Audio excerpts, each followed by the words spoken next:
मुंबईत बैठकीसाठी बच्चू कडू उपस्थित राहणार। नागपुरात बच्चू कडू यांच्या नेतृत्वात शेतकऱ्यांच्या अनेक मागण्यांसाठी मोर्चा काढण्यात आला आहे। या मोर्चात मोठ्या संख्येने आंदोलक उपस्थित आहेत। याच पार्श्वभूमीवर मुख्यमंत्री देवेंद्र फडणवीस यांच्यासोबत चर्चेसाठी बच्चू कडू मुंबईत। या बैठकीत कर्जमाफी जाहीर न केल्यास 31 ऑक्टोबरला रेल्वे रोको आंदोलन करण्याचा इशारा बच्चू कडू यांनी दिला आहे।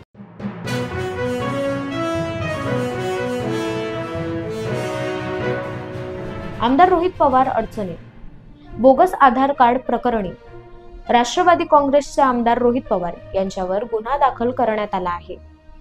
आमदार रोहित पवार यांनी एका कार्यक्रमात बनावट आधार कार्डाचं प्रात्यक्षिक दाखवलं होतं। त्यावरून भाजप पदाधिकाऱ्यांनी दक्षिण मुंबई सायबर पोलीस ठाण्यात आमदार रोहित पवार यांच्या विरोधात गुन्हा दाखल केला आहे।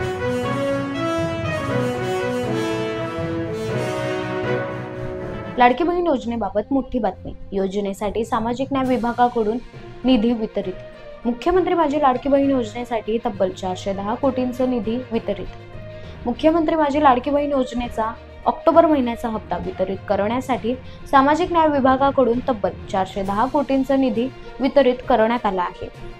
याविषयीचा शासन आदेश जारी करण्यात आला आहे।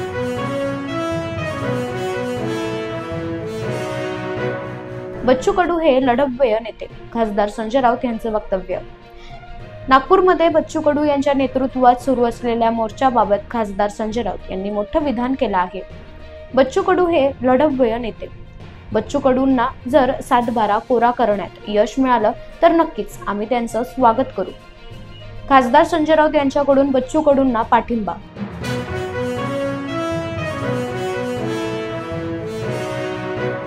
मराठा नेते मनोज जरांगे पाटील बच्चू कडूंच्या भेटीला। आंदोलनास्थळी मराठा नेते मनोज जरांगे पाटील उपस्थित। 7/12 कोरा करा आणि कर्जमाफी द्यावी या मागण्यांसाठी शेतकऱ्यांचा नागपूरमध्ये मोर्चा सुरू आहे। तर या मोर्चात मराठा नेते मनोज जरांगे पाटील यांनी देखील भेट दिली। शेतकऱ्यांचा मुलगा म्हणून आंदोलनात सहभागी। मराठा नेते मनोज जरांगे पाटील यांचं वक्तव्य।